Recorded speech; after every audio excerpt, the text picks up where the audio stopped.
180+ seating கெப்பாசிட்டியோட Nagercoil court ரோட்ல open பண்ணப்பட்டிருக்க நாகர்கோவிலே பெரிய ரெஸ்டாரண்டான HP food கோர்ட்டுக்கு சாப்பிட போயிருந்தேன். 2 ஃப்ளோர் டைனிங் ஸ்பேஸோட இருக்கக்கூடிய இந்த ரெஸ்டாரண்ட்ல காலம் 6 மணிக்கு பிரேக்ஃபாஸ்ட் ஸ்டார்ட் பண்ணி நைட் 11 o'clock வரைக்கும் இருக்கும். Meat and eat, pot biryani, shawarma and grills, boost pizza shop, angry birds இருக்கக்கூடிய பிராண்ட்ஸ்ல நான் Mysore dosa, angel honey wings, broasted chicken, pot biryani, கோழி நிறைச்சது, புட்டு ஐஸ்கிரீம் சாப்பிட்டேன்.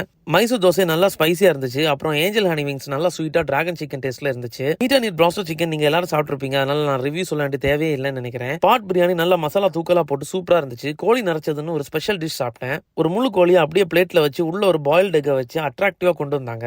மசாலா நல்லா தூக்கலா ஒரு 3 பேர் சாப்பிடுற மாதிரி நல்லா இருந்துச்சு. லாஸ்டா சாப்பிட்ட புட்டு ஐஸ்கிரீம் கொஞ்சம் குவான்டிட்டி அதிகமாவே இருந்துச்சு. இங்க 6 மணில இருந்து பிரேக்ஃபாஸ்ட்டுக்கு இட்லி, தோசை, பூரி, சப்பாத்தி, புட்டுன்னு எல்லாமே கிடைக்கும். Pizza, burger, broasted chicken, mutton, grill, tandoori, ice cream, milk shake, ஜூசஸ்னு எக்கச்சக்கமா இருக்கு. இங்க சர்வ் பண்ற மீட் எல்லாமே 100% ஹலால்னு சொல்றாங்க. ஏஞ்சல் விங்ஸ் மாடல்ல ஒரு போட்டோ பூத் செட்டப்பும் வச்சிருக்காங்க. சின்ன கை குழந்தைங்களை கூட்டிட்டு வந்தீங்கன்னா பிரஸ்ட் ஃபீடிங்னே தனியா ஒரு பிரைவேட் ஸ்பேஸ் கொடுத்திருக்காங்க. வெஜ் நான்வெஜ் சமைக்கிறதுக்குன்னு தனி கிச்சன் செட்டப் வச்சிருக்காங்களாம். பிரைசஸும் என்ன பொறுத்த வரைக்கும் கொஞ்சம் ரீசனபிளாவே தான் இருந்துச்சு. நீங்க நார்கல் போனீங்கன்னா கண்டிப்பா இந்த ரெஸ்டாரண்ட் ஒரு வாட்டி ட்ரை பண்ணி பாருங்க. இந்த மாதிரி நிறைய வீடியோஸ் நீங்க பார்க்கணும்னா டிராவல் வித் சாம மறக்காம ஃபாலோ பண்ணுங்க.